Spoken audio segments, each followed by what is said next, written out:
The moment Benjamin Thompson slid the contract across his mahogany desk and asked me to pretend to be his fiancé for the next 6 months, I nearly laughed in his face. But when he explained how this fake engagement could save his Senate campaign and my struggling design business, the smile faded, and I realized this was no joke. It was the beginning of a lie that would force me to confront the one truth I had hidden from everyone, including myself. I was in love with a man who could never love me back in public. Miles Harper stared at the paper, the words blurring as his mind raced. At 28, he had built a modest graphic design studio in Washington, D.C., pouring his heart into logos and campaigns for local businesses. It was not glamorous, but it paid the bills barely. His apartment in Adams Morgan was small, filled with sketches and the faint scent of fresh coffee from the corner shop downstairs. Growing up in a conservative household in Ohio, Miles had learned early to keep his sexuality under wraps. His parents, devout churchgoers, still asked about the right girl every holiday. He had dated a few guys quietly in college, but nothing serious. Until Benjamin Thompson, the golden boy of D.C. politics. At 32, he was the youngest representative from Texas with movie star looks, a sharp jawline, and a smile that could win votes. They had met at Georgetown, where Benjamin dominated the debate team and Miles designed the posters that helped him win. They stayed in touch loosely over the years.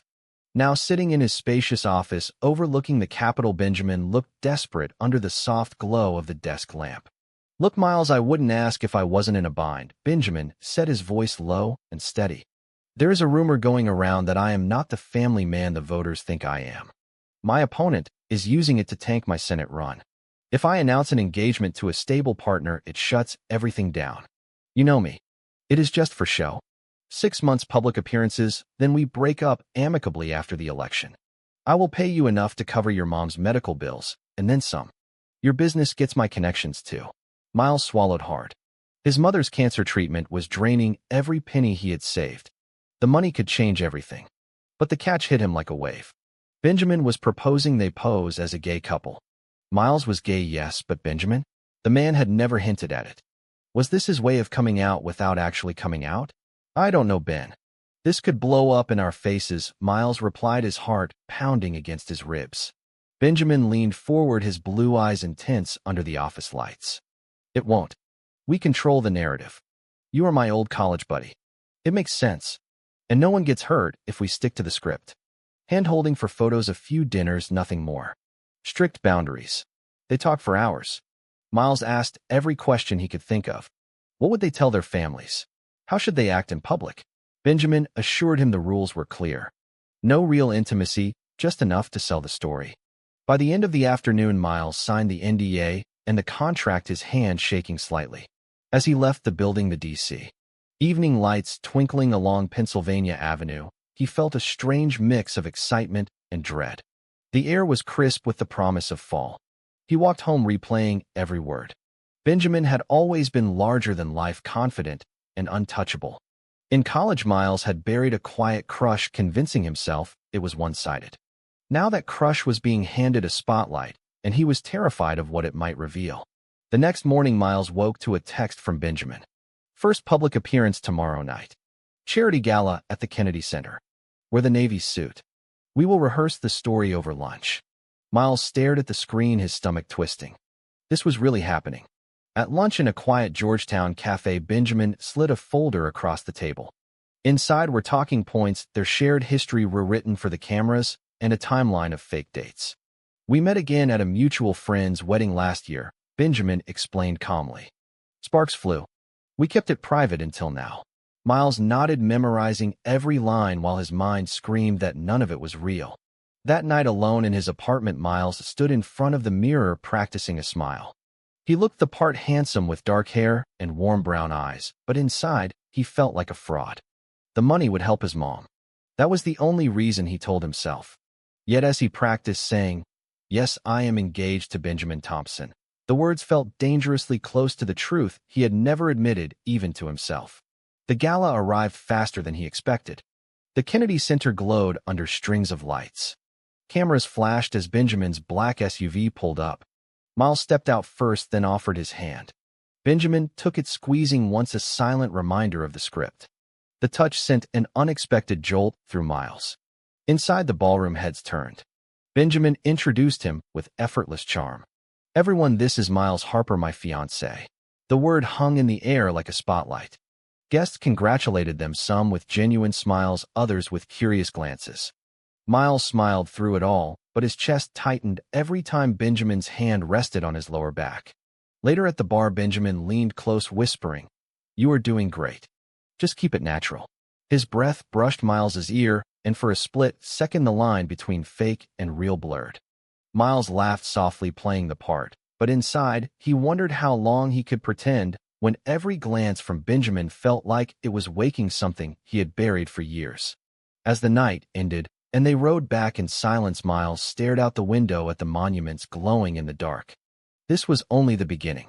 6 months of lies, 6 months of proximity, 6 months that could either save them both or destroy the fragile walls he had built around his heart. He had no idea which outcome terrified him more. The weeks that followed blurred into a carefully choreographed dance of appearances and private rehearsals. Miles found himself spending more time in Benjamin's world than his own. Mornings were spent at the design studio finalizing client projects, while afternoons meant strategy sessions in Benjamin's office. Evenings brought public dates, coffee runs and DuPont Circle walks along the National Mall, and a weekend trip to a vineyard in Virginia where photographers just happened to be waiting. Each moment was scripted, yet every touch from Benjamin felt less like acting and more like a question Miles was afraid to answer. One crisp October afternoon, they sat on a bench near the Lincoln Memorial reviewing the latest poll numbers. Benjamin's campaign manager had just left, leaving them alone with 2 cups of coffee steaming in the cool air. "Numbers are up 8 points since we announced," Benjamin said, his voice carrying quiet relief. "The family man angle is working. My parents even called to say how proud they are." Miles nodded, forcing a smile. He had met Benjamin's parents once at a brief dinner in Georgetown. Mr. and Mrs. Thompson were the picture of Texas conservatism, warm on the surface, but quick to mention traditional values and future grandchildren. Miles had played the role perfectly, answering questions about his intentions while feeling like an imposter in his own skin. "They seem nice," he offered carefully. Benjamin's expression darkened slightly. "They are. But they have expectations. My dad keeps hinting about a wedding date. He grew up believing a man's legacy is his family name. If he ever found out the truth," he trailed off, staring at the reflecting pool. Miles wanted to reach out, but the contract's boundaries stopped him. Instead, he changed the subject to safer ground: their college days. That night, Benjamin invited him to a small dinner at his townhouse in Capitol Hill. "Just us," he texted. "No cameras. We need to get our story straight for the holidays." Miles arrived with a bottle of wine, expecting a working session. Instead, he found Benjamin in jeans and a faded Georgetown hoodie cooking pasta in the open kitchen. The sight was disarmingly domestic. They talked for hours. Benjamin opened up about the pressure of being the only son in a political dynasty. "I have known who I am since I was 16, he admitted, quietly stirring the sauce. "But coming out would have ended everything before it started. My dad would have disowned me. The party would have dropped me. So I learned to hide." Miles listened, his own secrets rising to the surface. He told Benjamin about his parents' church, the awkward questions, and the quiet dates he never brought home. For the first time, the fake fiancé arrangement felt like a bridge instead of a wall. As the evening wound down, Benjamin walked him to the door. "Thanks for listening, Miles.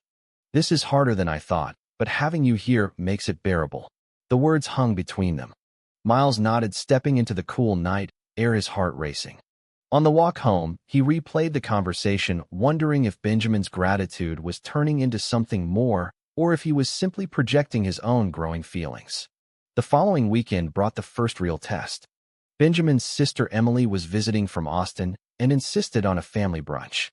Miles arrived at the upscale restaurant in a crisp button-down, trying to steady his nerves. Emily was sharp and affectionate, hugging him immediately. "So you are the guy who finally tamed my brother," she teased. Miles laughed, playing along, but inside, he felt the weight of the lie.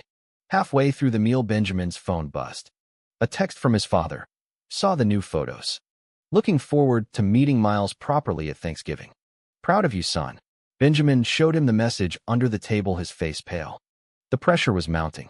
Later, when they were alone in the car, Benjamin gripped the steering wheel tightly. "Thanksgiving is going to be a circus. My parents expect the full-story engagement ring the works. I don't know if I can keep this up. Miles reached over instinctively, placing a hand on Benjamin's arm. The touch lingered a second too long. We will figure it out, he said softly. The drive back was quiet, but the air felt charged. That night Miles lay awake staring at the ceiling. The money was helping his mother's treatment. The business was picking up clients thanks to Benjamin's network. Yet every day the line between performance and reality grew thinner. He was falling, and there was no safety net in the contract. Meanwhile, rumors began swirling online. A conservative blog hinted at questions about Benjamin's sudden engagement. Benjamin's team worked overtime to squash them, but the stress showed. One evening after a long strategy meeting, Benjamin showed up at Miles's apartment unannounced. I just needed a break from the spotlight, he said, collapsing onto the couch. They ordered pizza, watched an old movie, and for a few hours the fake fiancé deal felt almost real. When Benjamin fell asleep on the couch, Miles draped a blanket over him and sat watching the rise and fall of his chest. The moment was simple and terrifying. He was no longer pretending. Thanksgiving arrived like a storm Miles had been dreading. Benjamin's family estate outside Austin sprawled across rolling hills with American flags lining the driveway. Miles flew in the day before, his stomach in knots. The contract had prepared him for public performances, but not for the intimate scrutiny of a family that valued tradition above everything. Benjamin met him at the airport looking polished in a navy sweater, but his eyes betrayed the same anxiety. Just stick to the script, he whispered as they drove through the gates. We will be out of here in 3 days.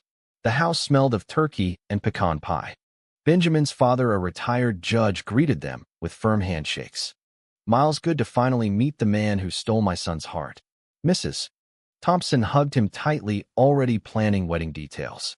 Emily watched with knowing eyes, but said nothing. Dinner was a minefield of questions. When had they met? How did Miles feel about politics? Did he want children? Miles answered carefully, weaving the agreed-upon story while Benjamin squeezed his hand under the table in silent support. That night in the guest room, they reviewed the day like soldiers after battle. You were perfect, Benjamin said, sitting on the edge of the bed. The room was quiet save for the distant hum of the heater. Miles changed into pajamas, hyper-aware of every movement. When Benjamin's phone lit up with a campaign alert, he sighed. Another poll dip. The opposition is digging into my past. Miles sat beside him, offering quiet reassurance. Their shoulders brushed, and neither pulled away. The next morning, disaster struck. Benjamin's father pulled him aside after breakfast. Miles overheard fragments from the hallway. Son, I am proud, but I need to know this is real. No more rumors. The party is watching. Benjamin's voice tightened. It is real, Dad. Miles is the one. The lie tasted bitter, even from a distance. Later, Benjamin found Miles in the garden, his face pale. He believes us, but the pressure is crushing me. If they ever find out the truth, it would break them. Miles wanted to say the truth was already breaking him, but he stayed silent. That afternoon, they escaped for a walk along the property line. The Texas sky stretched wide and blue. Benjamin stopped near an old oak tree. I have been thinking about what you said in D.C. about hiding who we are. It never gets easier, does it? Miles shook his head. For the first time, Benjamin spoke openly about his own journey, the secret relationships in college, the fear that kept him closeted. Miles listened, his heart aching with shared pain. When Benjamin reached for his hand this time, it felt different. No cameras, no script, just two men standing on the edge of something real. The turning point came that evening. A local reporter somehow got wind of the visit and showed up at the gate asking for comments on the sudden engagement. Benjamin handled it smoothly, but the intrusion rattled everyone. Back inside, his father confronted them both. Is there something you are not telling me? The room went still. Miles felt the lie closing in. Benjamin stepped forward, his voice steady. Dad, everything is fine. Miles and I are committed. The words hung heavy. Later in the guest room, Benjamin paced. That was too close. I almost told him everything. Miles watched him, the weight of their secret pressing down. On the flight back to D.C., Benjamin was quiet, staring out the window. Miles reached over, lacing their fingers together without thinking. Benjamin did not pull away. Thank you for getting me through that, he murmured. Miles smiled, but inside the conflict raged. The fake arrangement was working for the campaign, yet every genuine moment made the eventual breakup feel impossible. He was no longer sure he could walk away when the 6 months ended. Back in the city, life resumed with new intensity. A major gala loomed where Benjamin would announce his Senate candidacy officially. Miles helped choose the suit, rehearsed the speech, and stood by his side during fittings. The night of the event, the ballroom sparkled with donors and press. Benjamin took the stage, his voice strong as he thanked my fiancé Miles for standing beside me. The applause was deafening. Miles smiled from the front row, but his mind spun. The performance was flawless, yet the emotions underneath were cracking the foundation they had built. That night after the event, Benjamin drove Miles home. At the apartment door, he paused. "I don't know what I would do without you," he said softly. The words lingered in the hallway light. Miles wanted to reply with the truth, but the contract and the fear held him back. Instead, he nodded and watched Benjamin drive away. Alone in his apartment, he sat on the couch replaying every moment from Texas. The line between fake and real had vanished. He was in love, and the consequences of that truth could destroy everything they had fought to protect. The new year brought fresh challenges and the first cracks in their carefully constructed world. January polls showed Benjamin leading, but a conservative super PAC began running ads questioning the authenticity of his engagement. "Is it love or a political stunt?" one headline read. Benjamin's team scrambled to counter the narrative, scheduling more public appearances. Miles found himself at photo shoots, charity lunches, and even a weekend ski trip in Colorado, all captured by friendly media. Each event deepened the emotional tangle. One evening after a long day, Miles arrived at Benjamin's townhouse for a strategy dinner. He let himself in with the spare key they had exchanged for convenience. The living room was dark except for the glow of the television. Benjamin sat on the couch staring at his phone, his face tight with frustration. "They are digging into your past, Miles. Old college photos, some guy you dated briefly. My team is spinning it as youthful indiscretion, but my father saw the ad." He called, demanding answers. Miles froze in the doorway. The betrayal felt sudden, even though he knew the risks. "What did you tell him?" he asked quietly. Benjamin looked up, his eyes conflicted. "I told him it was nothing. That you are the only one now. But Miles, I hate lying to him. He raised me to be honest." The words stung. Miles wanted to shout that the entire engagement was a lie, but he bit his tongue. Instead, he sat beside Benjamin, offering silent support. They ended up talking late into the night, sharing stories of past heartbreaks and the weight of family expectations. When Benjamin fell asleep on the couch again, Miles stayed, watching him, the ache in his chest growing sharper. The misunderstanding came a week later. Miles overheard a phone call while waiting outside Benjamin's office. "It is just an arrangement," Benjamin was saying to his campaign manager. "Miles knows the deal. After the election, we end it cleanly. No complications." The words landed like a punch. Miles slipped away before he was noticed, his mind reeling. All the tender moments, the shared secrets, the lingering touches, had they been one-sided? That night, he canceled their planned dinner, claiming a headache. Benjamin texted repeatedly, but Miles did not reply. The silence stretched for 2 days. When Benjamin finally showed up at his apartment, unannounced, concern etched on his face, Miles could not hold back. "I heard you on the phone. Just an arrangement, right?" Benjamin's face paled. "Miles, that is not what I meant. The team needs to hear the business side, but you and I, it is more than that now. At least for me." The confession hung between them. Miles wanted to believe him, but doubt lingered. They talked through the night, clearing the air, but the damage was done. The trust they had built felt fragile. February brought a bigger test. Benjamin's father scheduled a surprise visit to D.C. for a fundraiser. The night before the event, Benjamin paced the living room. "He wants to spend time with us as a couple. Private dinners, the works. If he senses anything off, it is over." Miles agreed to play the part, but inside, he felt the sacrifice growing heavier. During the visit, Mr. Thompson pulled Miles aside. "Son, I see how you look at my boy. Just promise me you will stand by him no matter what." The words carried unexpected warmth, and Miles nodded, feeling the weight of the promise he could not fully keep. The fundraiser went smoothly, but afterward Benjamin received devastating news.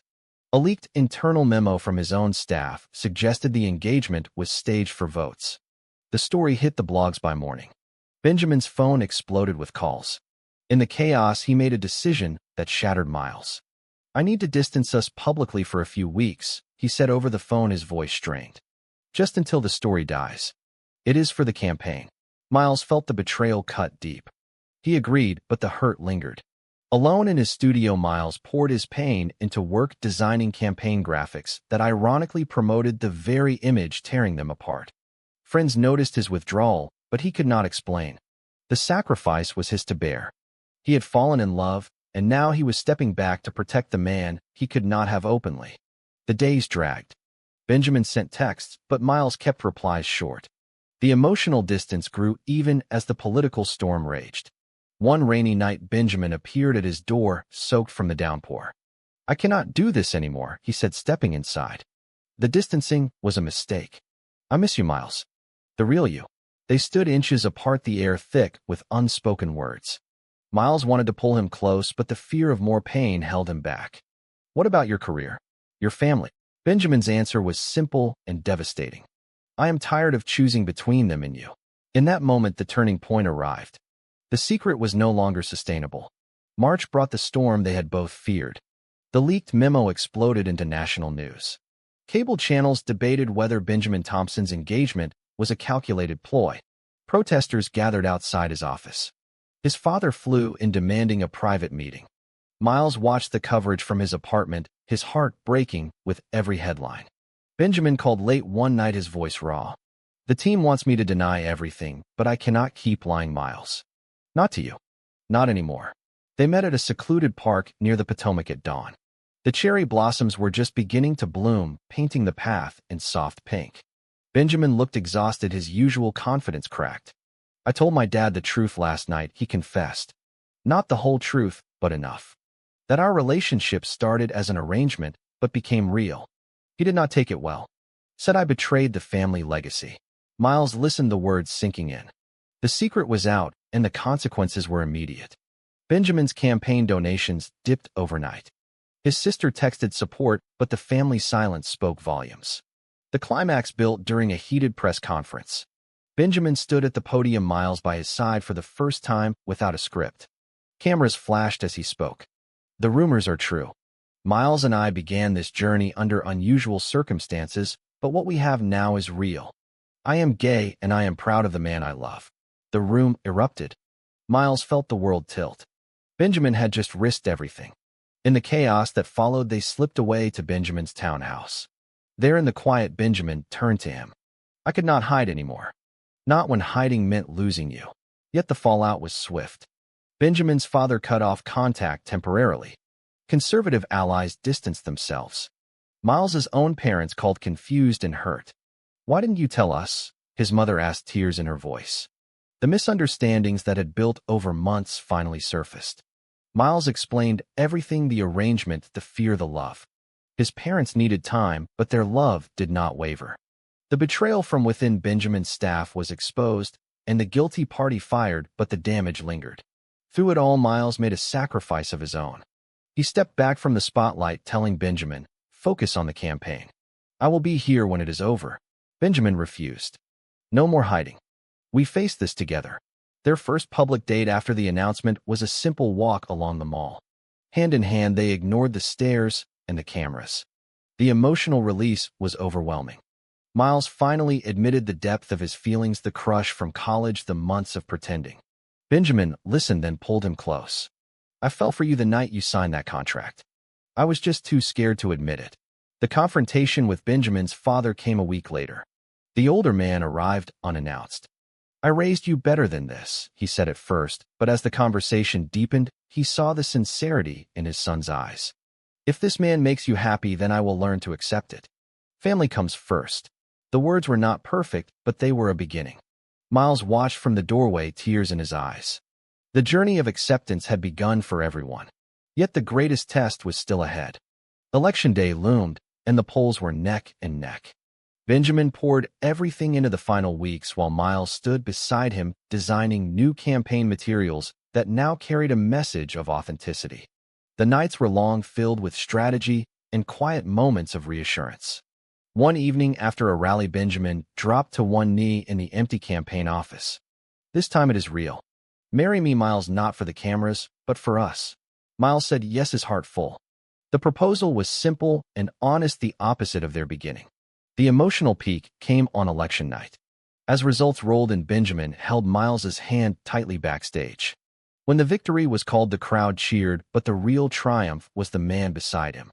In the quiet afterward, Benjamin whispered, "We did it. Together." The secret love that had started as a political necessity had become the foundation of their future. Victory tasted sweeter because it was shared. Benjamin's Senate win sent shockwaves through Washington. Headlines shifted from scandal to inspiration. "The senator who chose love," one magazine declared. Miles stood beside him at the victory party, the weight of months of secrecy finally lifting. Their families were there, Benjamin's parents still adjusting, but present. Miles's mother hugged him tightly, her health improved by the support the arrangement had provided. The journey that began with a shocking proposal had transformed every life it touched. In the weeks that followed, they moved in together to a quiet brownstone in Capitol Hill. Mornings brought coffee on the patio, evenings brought honest conversations about the future. Benjamin navigated his new role with Miles's designs adorning official materials. The misunderstandings, the betrayals, and the sacrifices had forged something unbreakable. Miles no longer hid. He attended events as himself, proud and open. The growth was visible in both of them. Benjamin became a vocal advocate for equality, surprising even his closest allies. Miles found confidence in his work, launching a new studio focused on inclusive branding. One quiet Sunday, they drove to the National Mall, again the same bench where doubts had once surfaced. Benjamin took Miles's hand. "I never imagined a fake deal would lead me here. To the man I cannot live without." Miles smiled, the cherry blossoms long gone, but the memory fresh. Their love had faced every test and emerged stronger. Family expectations had softened, societal pressure had been confronted. The path to acceptance was not easy, but it was theirs. As spring turned to summer, they planned a small wedding in the Virginia countryside. No cameras, just close friends and family who had witnessed the transformation. On the eve of the ceremony, Benjamin stood on the porch watching fireflies dance. "Thank you for taking the risk with me," he said. Miles joined him, the night air warm. "We took it together." The future stretched ahead, full of possibility. Looking back, Miles realized the greatest gift was not the money or the career boost, but the courage to face himself. The story that began with a contract ended with two men building a life on truth. In the end, love had not just survived the pressures, it had redefined them both. True or false? In today's society, a politician can truly embrace his authentic self without sacrificing the career he fought for?